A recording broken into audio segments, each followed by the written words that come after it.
Nah, kembali kepada pokok permasalahan, perdebatan nasab yang sudah berlarut-larut sekian tahun ini sudah bukan jidal, bukan munazarah, bukan mencari kebenaran, tapi kesannya sudah saling mengejek, saling mengkafirkan, bahkan saling menjelekkan sebuah kelompok, antar kelompok dan kelompok yang lain.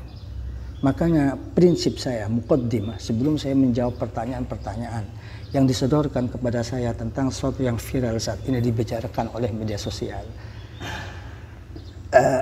Saya membuat konten ini bukan dalam rangka mendebati atau membuka jalur debat kepada siapapun yang beda pendapat dengan saya, Imam Maksus, pengasuh Pondok Pesantren Al-Izzah Sebelah. Bahkan saya lebih mengelak, ini sudah beberapa hari kemarin saya dijali pertanyaan-pertanyaan, mungkin berpuluh-puluh pertanyaan orang-orang yang sudah masuk pada saya, tapi saya selalu mengelak. Kenapa? Karena ini bukan munazarah, ini sudah bukan jidal atau bukan muzakarah, bukan mencari kebenaran, tapi lebih konotasinya kasus permasalahan nasab ini kepada mira. Nabi menyatakan, ana za'imun bi baitin fi rabadil jannah liman tarakal mira wa in kana muhiqqan. Nabi menyatakan, aku bertanggung jawab, aku akan menjamin kepada seorang yang meninggalkan mira dengan sebuah istana di sorga, meskipun yang meninggalkan mira itu yang dibenarkan oleh agama. Apalagi yang mundur dari mira dalam keadaan dia salah. Dalam keadaan benar pun Nabi menjanjikan sebuah istana di dalam sorga. Inilah alasan kenapa saya selalu mengulur-mulur ketika ada banyak pertanyaan dari elemen masyarakat tentang perdebatan nasab ini. Perdebatan nasab ini sudah tidak sehat. Siapapun yang punya dzauq ilmi, dzauq akhlaqi bisa meraba. Dan saya curiga kenapa para alim ulama, para masyayikh, bahkan para habaib tidak terlalu menanggapi masalah ini.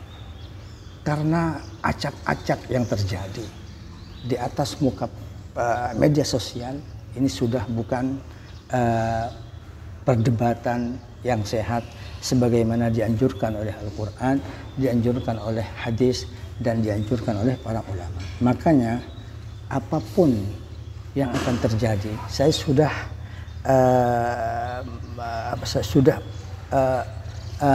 tahu.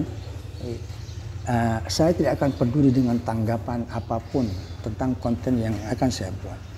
Muqaddimah garis besarnya, saya membuat konten ini bukan dalam rangka mendebat, tapi karena sudah dijejali pertanyaan dari banyak elemen masyarakat terkait tentang Ubaid ibn Maimun Al-Qaddah.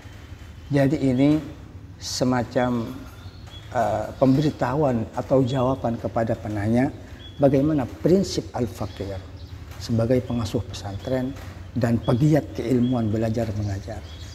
Prinsip al-faqih dan apa yang saya tahu dari para masyayikh, para guru, para sesepuh saya, ini akan saya jelaskan dalam bentuk jawaban atas pertanyaan-pertanyaan yang sudah lama dijawab. Ini yang pertama. Kemudian yang kedua, terkait dengan permasalahan apakah benar pangkal nasab para habaib Ba'alawi di Indonesia merujuk kepada sebuah tokoh yang bernama Ubaid ibn Maimun Al-Qaddah.